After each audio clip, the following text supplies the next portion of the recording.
Hoy en las 52 caras de la prensa libre estamos con Rogelio García Contreras, que es profesor en la Universidad de Arkansas aquí en Fayetteville, en el Walton College of Business, la Facultad de Negocios de la universidad, y es profesor en el Departamento de Estrategia, Emprendimiento e Innovación Empresarial.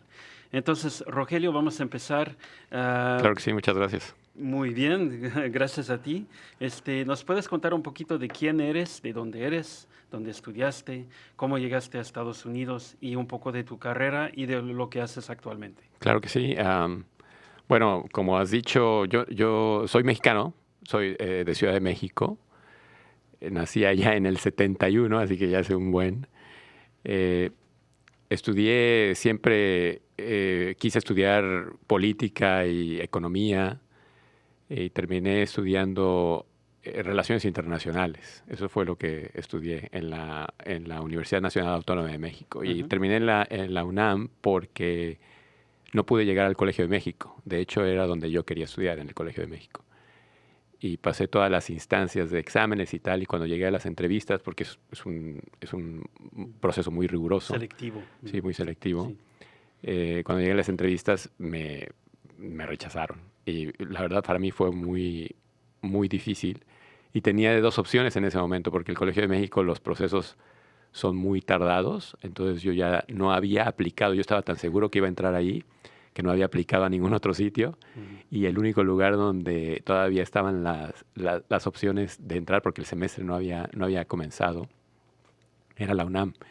Y yo tenía un muy buen contacto en la UNAM y eso me permitió entrar. La verdad es que soy producto un poco de todo lo que ocurre en México, ¿no? Es un poco de las conexiones y de la oportunidad que se me dio, no necesariamente a través de un proceso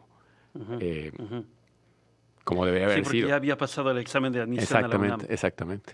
Entonces, Pero como en lugar de ir al Colmex, fuiste Puma. fui Puma, exactamente, pero porque la otra opción era ir a trabajar al negocio de mi padre. Y sí que, o sea, está bien, pero no, yo quería estudiar. Sí. Muy bien. Entonces, en la UNAM estudiaste Relaciones Internacionales. Así es, estudié Relaciones Internacionales y después vine a la Universidad de Denver, después de graduarme en la UNAM.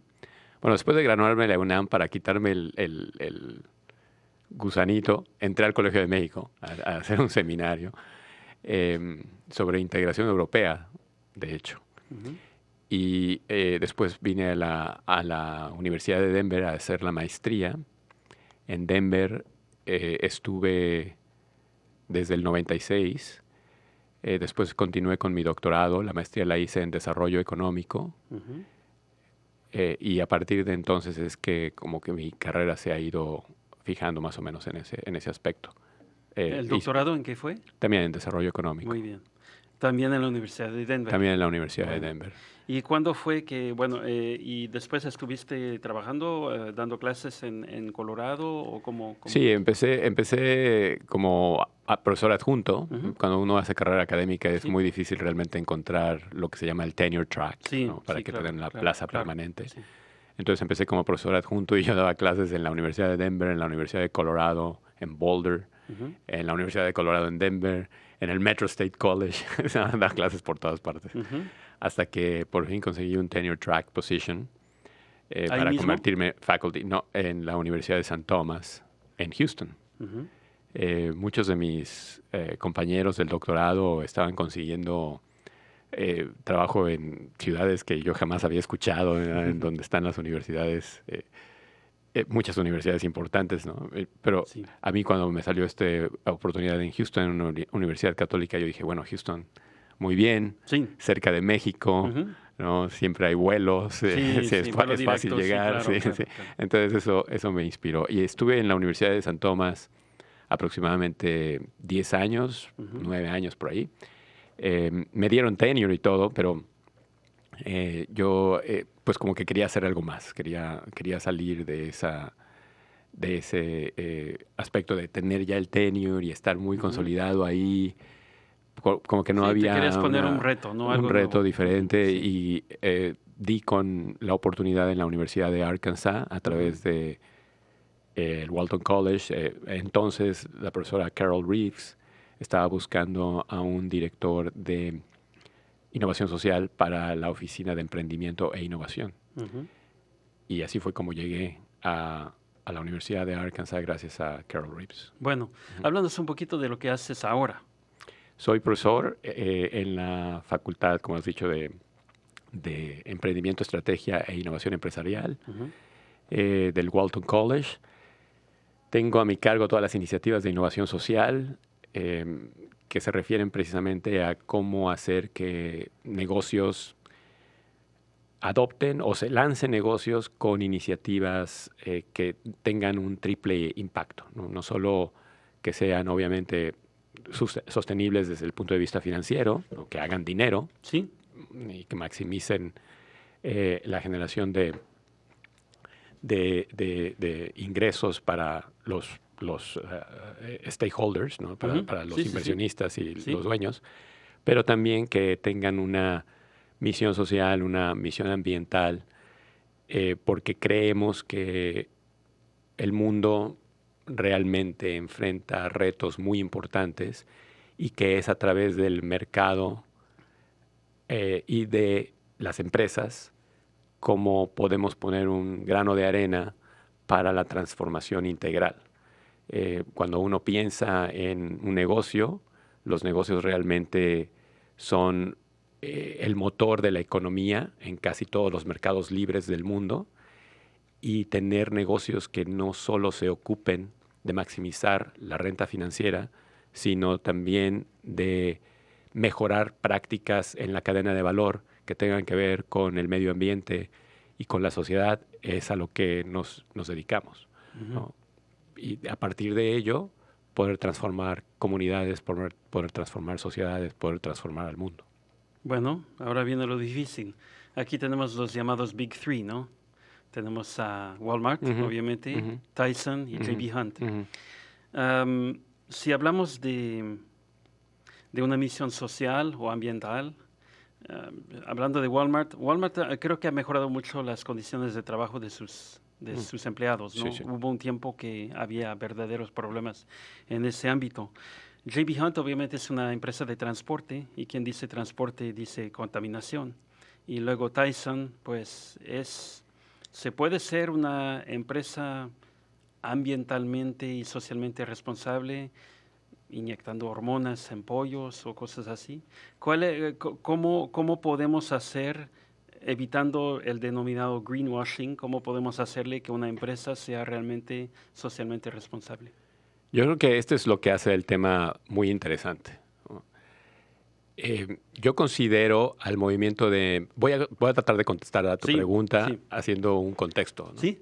Yo considero el movimiento de emprendimiento social precisamente como eso, como un movimiento social, como una iniciativa para transformar la manera como pensamos, consolidamos, desarrollamos negocios, ¿ok?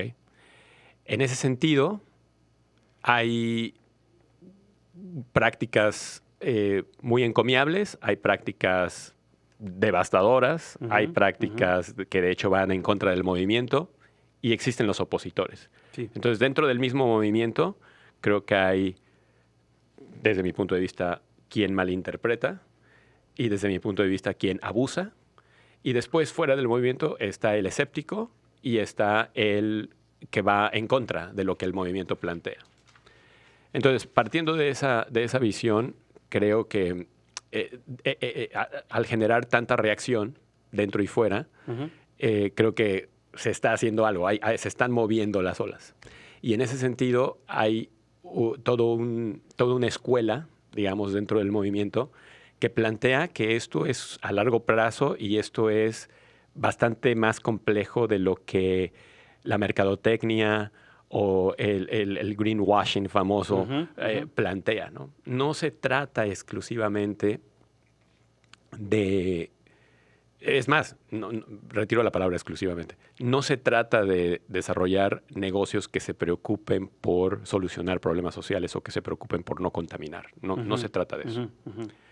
Se trata de encontrar un equilibrio, un balance, que finalmente de eso se trata la sostenibilidad.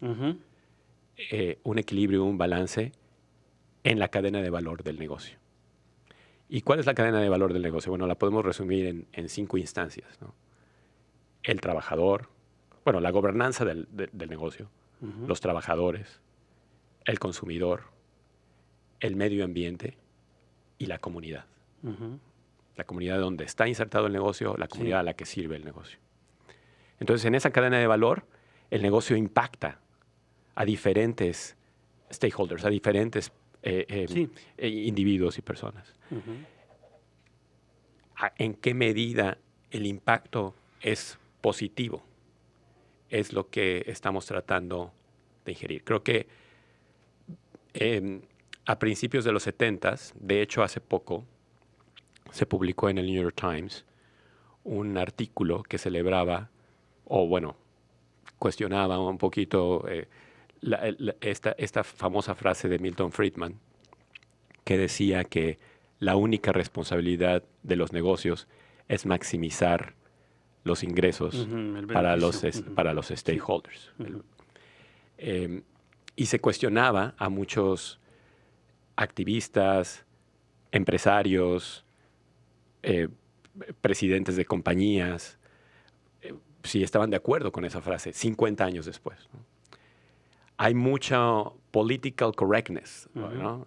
Lo que es políticamente correcto, hay mucho alrededor de eso. Y muchos de los dueños de negocios, muchos de los presidentes contestaban en ese artículo, no, por supuesto que no. Por supuesto que maximizar el retorno a la inversión no es la única responsabilidad de un negocio. El negocio también tiene una responsabilidad ambiental y una responsabilidad social y tal.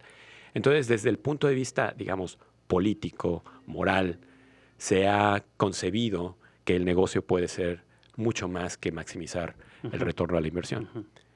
Pero hay una brecha grande entre decirlo y hacerlo. Sí. Y ahí está el reto del movimiento, ¿no? Ahora, obviamente, todas esas empresas que tú has mencionado, los Big Three y muchas otras, pues son empresas que están consolidadas, que tienen una serie de shareholders que están esperando un retorno a la inversión y que no se pueden mantener ni sustentar sin priorizar el retorno a la inversión. Sí. Pero el reto, creo yo, está en buscar el equilibrio. ¿Cómo se puede seguir priorizando el retorno a la inversión sin necesariamente sacrificar o incluso maximizando ese retorno a la inversión sin sacrificar o alterar o dañar al medio ambiente, a la sociedad, a futuras generaciones y tal? Entonces, en ese aspecto, perdóname, concluyo, en ese aspecto, eso es lo importante, creo, buscar ese equilibrio. Ahora, ¿de dónde surge? Yo sí creo, personalmente, porque yo sí creo que soy de los que apelan a un movimiento de emprendimiento social que no se refiere a distinguir a un negocio que maximiza retorno a la inversión de los que tratan de maximizar el retorno a la inversión con medio ambiente y sociedad. Yo no creo que sea uno u otro. Yo creo que es el mismo. Para que el movimiento tenga efecto, tiene que ser el mismo. El mismo movimiento. Y no creo que a partir de hoy se van a hacer negocios con visión empresarial que también tengan una visión ambiental y social y que solo eso se tiene para las personas que tienen un corazón noble o para los hippies que están pensando que se puede lograr y tal, sino que es menester que todos los ejecutivos, que todas las personas que están inmiscuidas en un negocio tengan esa visión, porque si no, no hay futuro planetario, no hay futuro sostenible. Entonces, ahí es una parte, ¿no? Cómo integrarlo a los negocios que ya están y cómo desarrollar nuevos negocios con esa mentalidad.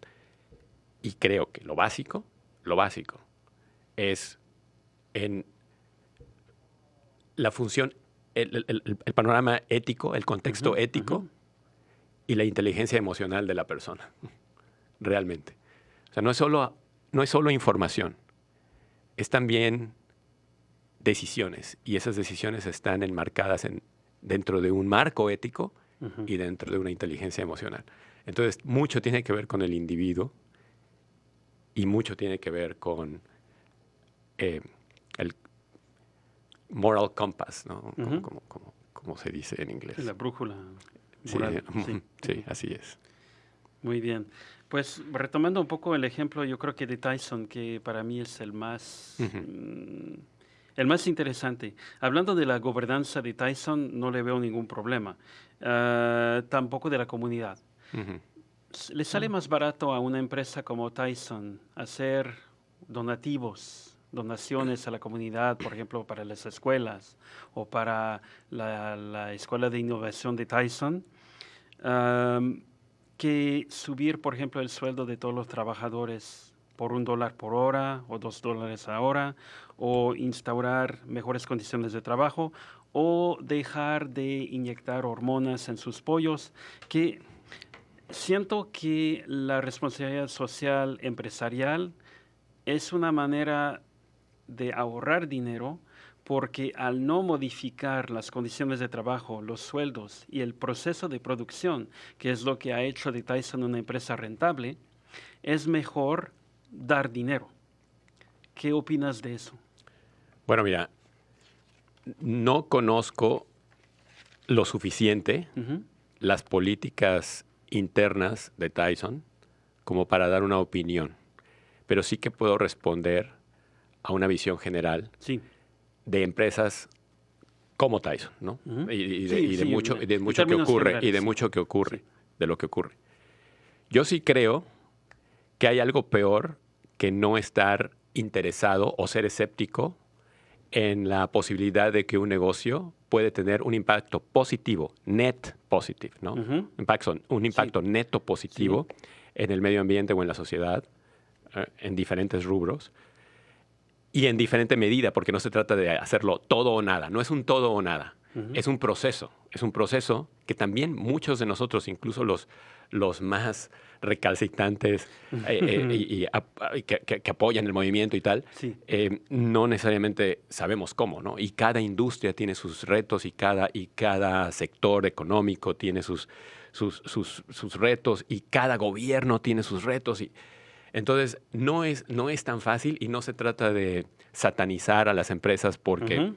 no están haciéndolo, porque sí lo están haciendo, porque lo hacen mal, porque no. No, se trata de entender que es menester hacerlo y que es menester adoptar. Ahora, algo peor que ser escéptico o que no creer en esto es hacerlo mal, sin interés de mejorar, Ujú. por puras cuestiones mercadotécnicas, Sí. por puro greenwashing, Ujú. ¿no? Porque creo que el hacerlo mal con esa visión, con presentar una cara distinta a lo que realmente ocurre, Ujú. no solo pues es hipocresía y es falsedad, Sí. pero también daña al movimiento. Mucho peor de lo que harías si no hicieras nada y si no enarbolaras esa bandera. Claro. Entonces, yo sí estoy convencido de que hay muchas empresas en el mundo del tamaño de Tyson o más grandes, más poderosas o más pequeñas, Sí. que hacen eso, ¿no? Que se toman de una responsabilidad social corporativa, Ujú. de una iniciativa que es mercadotécnica, Ujú. que es para crear una imagen Sí. que no necesariamente con la cual se interesa solventar algún problema, ¿no? Y que no ataca la raíz del problema. Hay un libro muy interesante escrito por un ex columnista del New York Times que se llama Anand Giridharadas, Ujú. de origen hindú, que se llama Winners Take All. No sé si haya una traducción al castellano, no la he encontrado, Ujú. pero Winners Take All habla precisamente de esto. Es muy crítico del movimiento de emprendimiento social, cómo se trata en ciertos círculos, Ujú. por ejemplo, Silicon Valley, ¿no? Donde es una casi forma neocolonial de sentirse bien con uno mismo, ¿no? De decir, sí, vamos a integrar este proceso en la cadena de valor que nos permita ayudar al campesino Ujú. Sí, sí, en sí. la África subsahariana Ajá, para que sí. viva mejor. Este tipo de cosas que, desde luego, Em, sí, sería ideal, pero efectivamente son idealistas porque no necesariamente plantean la complejidad del asunto y muy fácilmente se, se echan para atrás cuando esa complejidad se hace evidente. Mm. Entonces, yo lo que digo es que el mundo del emprendimiento social sí está saturado un poco por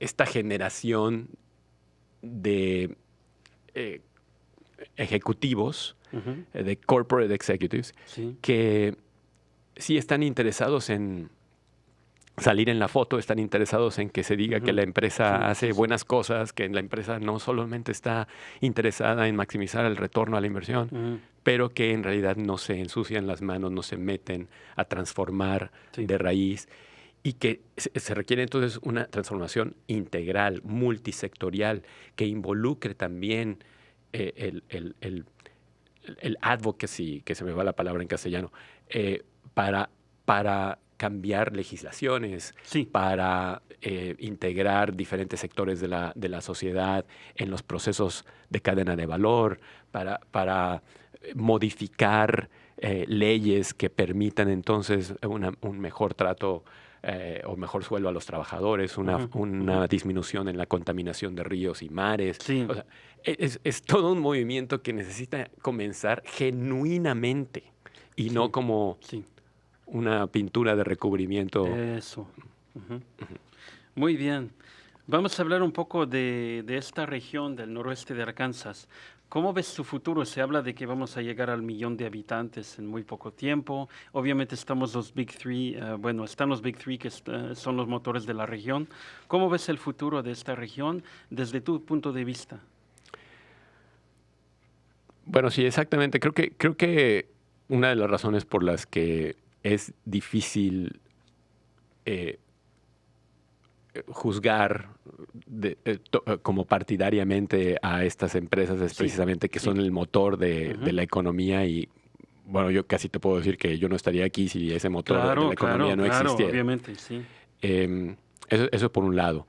Por el otro también creo, y, retomando un poco el punto anterior, que muchas de esas empresas también están haciendo genuinamente intentos por cambiar cadenas de valor que son monstruosamente grandes, ¿no? Ujú. Globales, que Sí, también sí, nos remite a la idea de que quizás deberían de ser un poco más locales en su iniciativa y pensamiento. Y por eso creo admirar un poco, aunque una vez más realmente desconozco, ¿no? sí, Los sí, detalles, sí, sí, sí. pero admiro un poco en general las políticas de Walmart, ¿no? Ujú.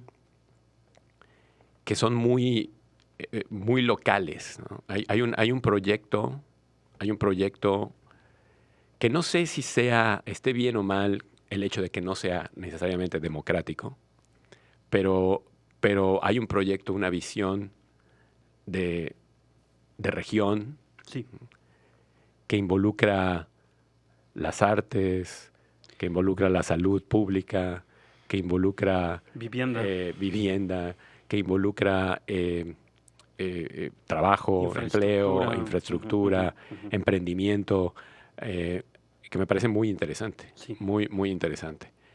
Y que de alguna forma se está construyendo lo que aplaudo mucho de, de Walmart y de la familia Walton en sí, general. sí, Lo que aplaudo mucho es su visión de hacerlo multicultural, ujú. diverso, eh,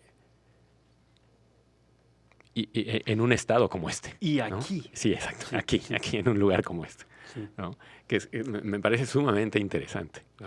Pues es la gran suerte que tenemos de aquí, aquí del noreste de Arkansas, de que los Waltons son de aquí, no se han ido de aquí y están construyendo su empresa mundial aquí, Así es, con así el es. nuevo campus, con Pero muchas bueno, como te iniciativas. referías Sí, al hecho de que sí, efectivamente son el motor de la economía de aquí y de alguna forma también tienen una visión que va más allá de su empresa, o sea, sí, conectado con su sí, empresa, sí. obviamente, para beneficiar a su empresa, obviamente, pero, pero tiene una visión que va más allá, ¿no? Sí, si hablamos de Crystal Bridges o del Momentary exacto. o de iniciativas así. Exactamente. O sea, tienes las artes, tienes esto del centro de salud que se está construyendo, tienes toda la infraestructura que se ha hecho, tienes todas las donaciones que se hacen a la universidad. Sí, el Walton Foundation.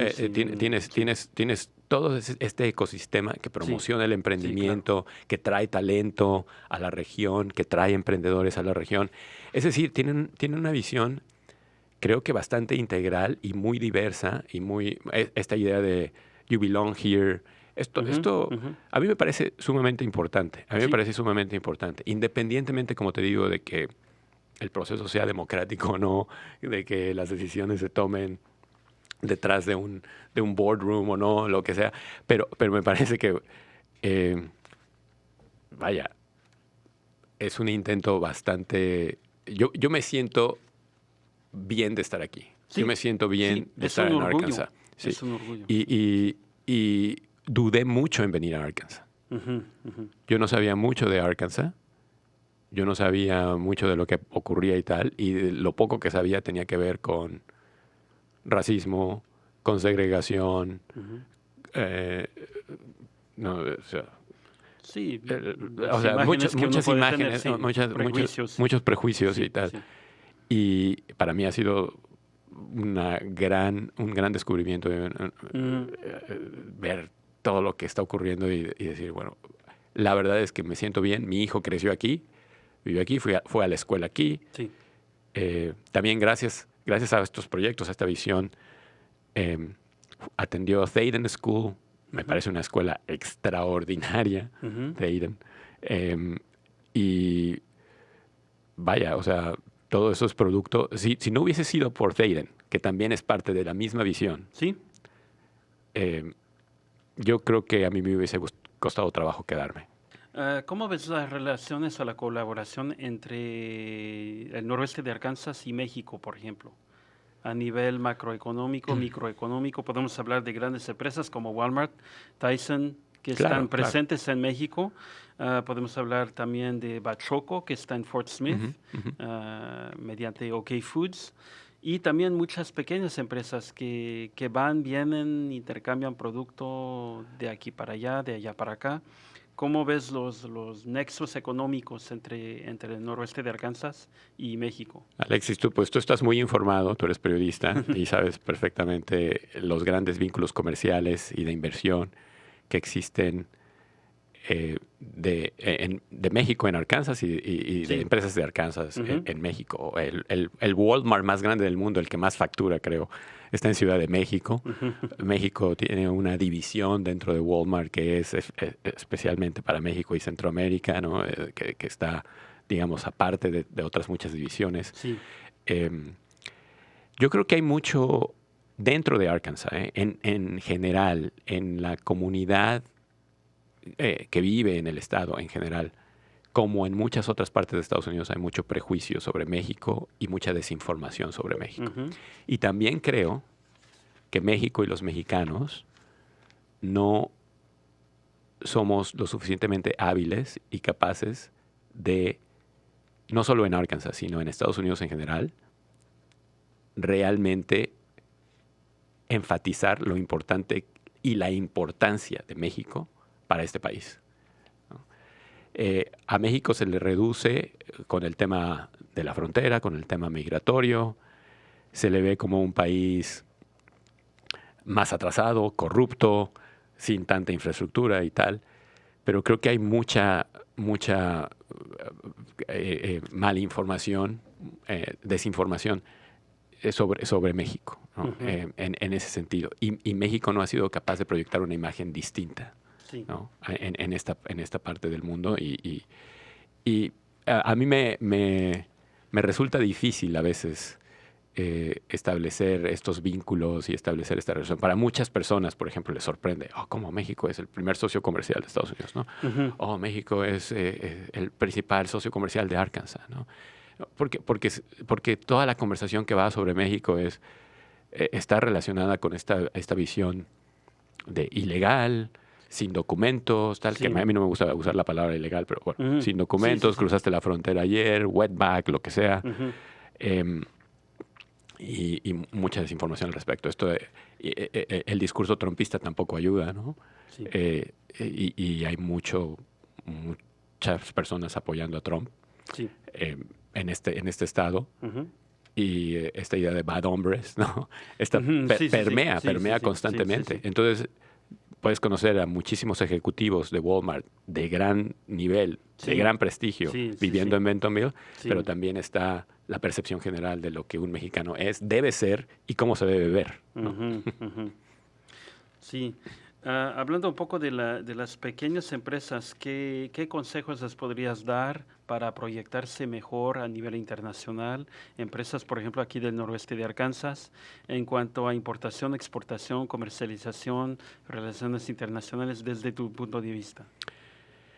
Yo creo que un aspecto sumamente importante que tiene que ocurrir es que muchas de esas empresas, el talento que reciben es un talento que en general se gradúa de la Universidad de Arkansas, por ejemplo. Ujú, ujú, Entonces es menester, desde la Universidad de Arkansas, fomentar el study abroad, por ejemplo.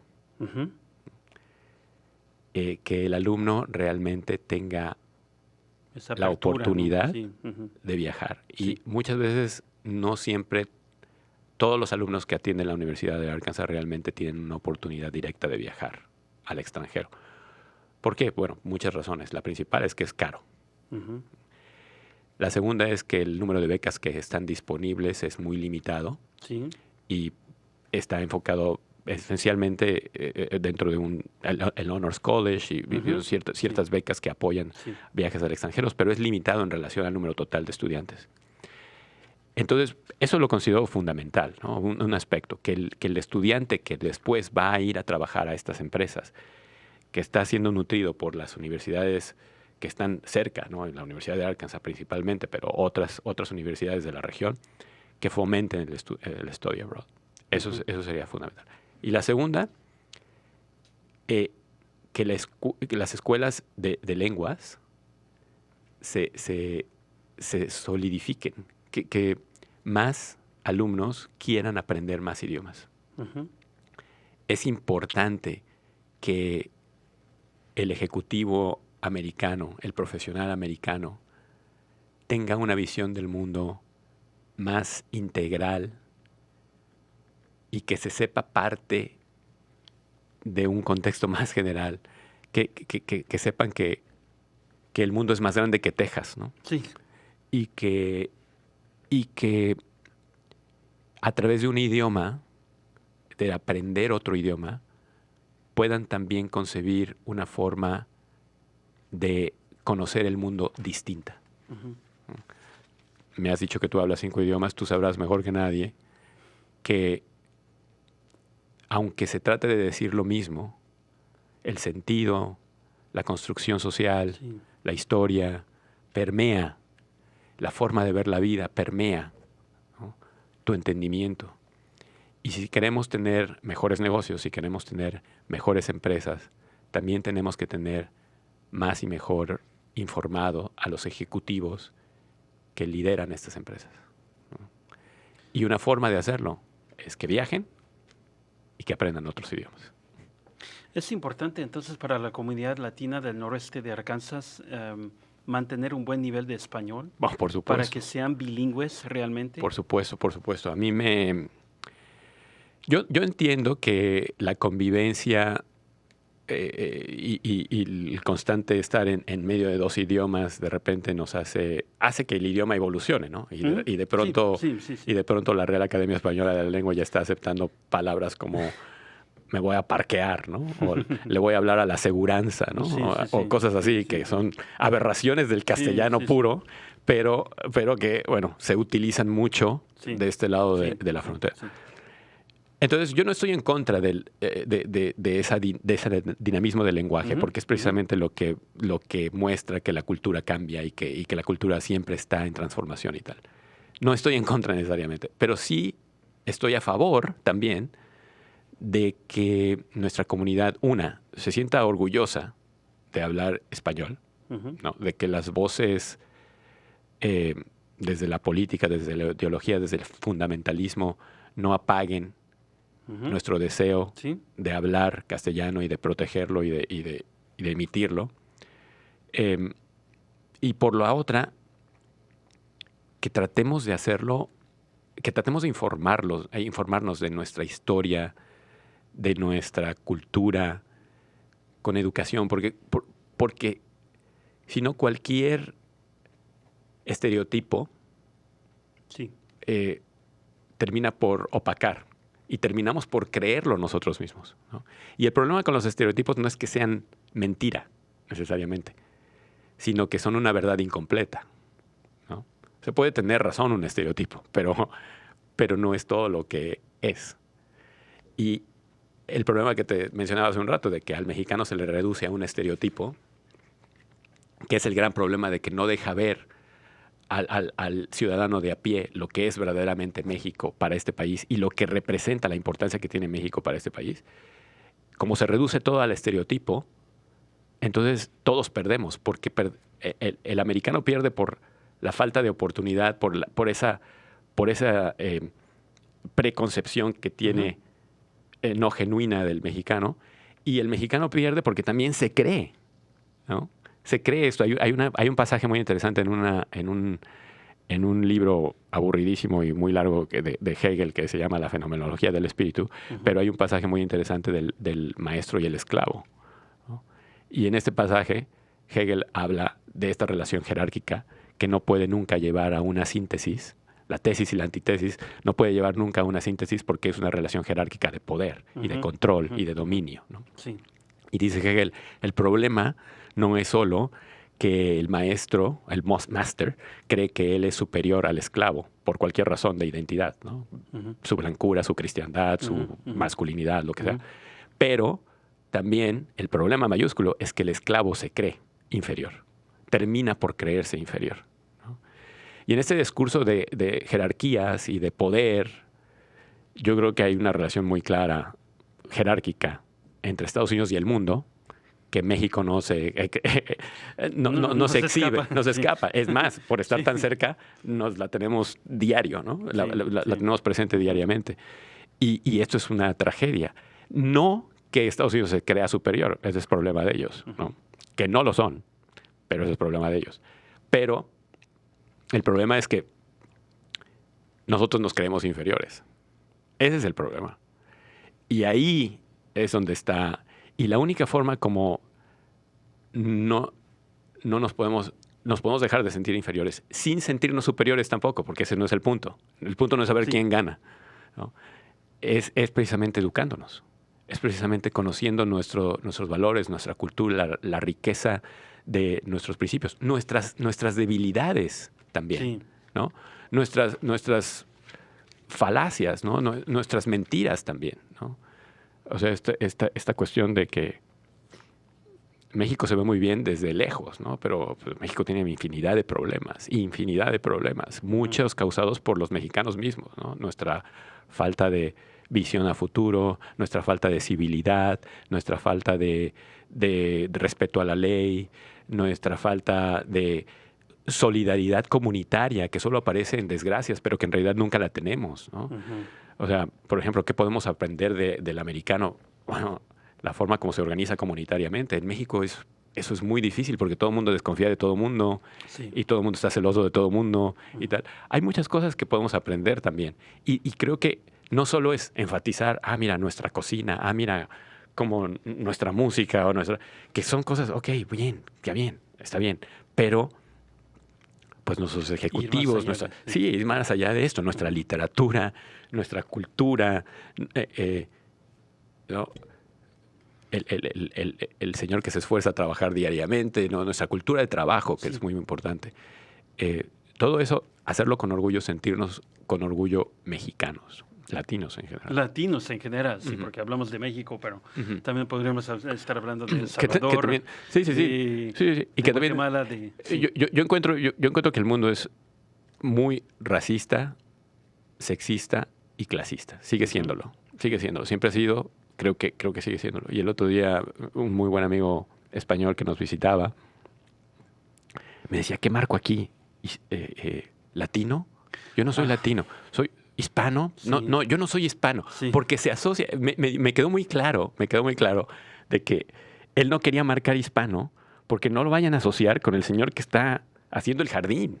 Él es español europeo, ¿no? Él es white, ¿no? Él es white, non-hispanic, ¿no? Sí, pero todo ese problema es un problema que solo se tiene aquí en Estados Unidos. Es de los pocos países en el mundo donde tienes que marcar una casilla para decir qué eres. Sí, pero ahí me quedó muy claro lo inmiscuido que está esta mentalidad del estereotipo y de cómo el español... Sí. ¿Quién va a ser hispano si no el español? ¿No? O sea, si hay alguien en el mundo que es hispano, es el español, ¿no?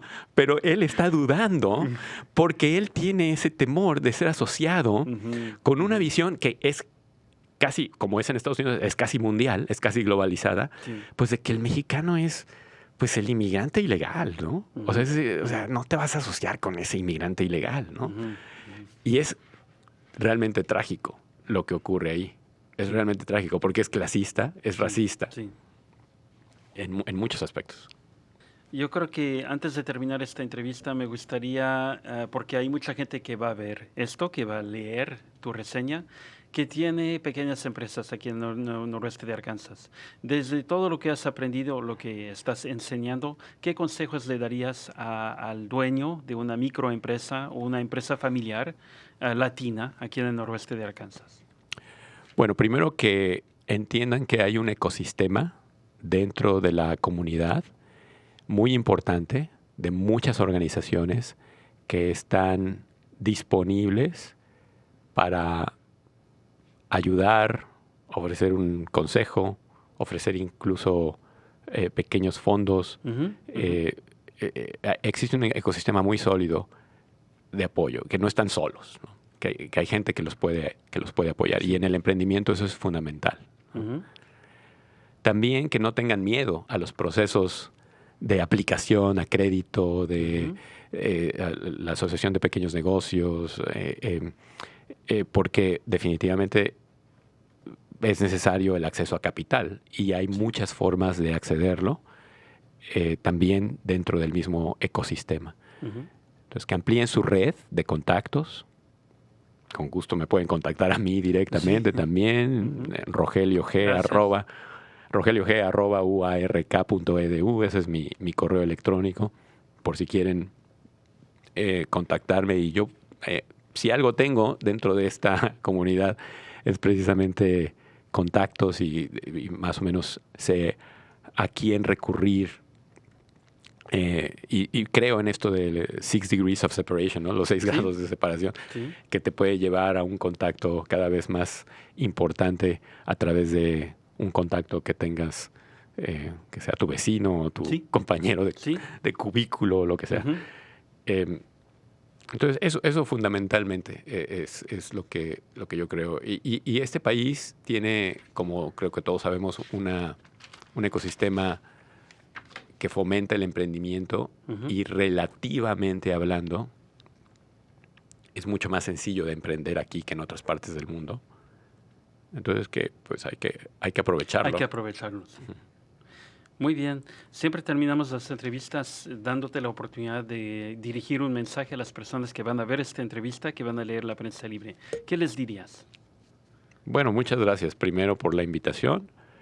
Ojalá que mis palabras en algún momento de la transcripción o del video haya resultado interesantes como para seguir pensando sobre el tema y seguir indagando en estos asuntos. Pero ojalá que como consumidor o como emprendedor, este concepto de emprendimiento social, este concepto de que es posible generar valor desde una redefinición del valor mismo, ¿qué es lo que te da valor?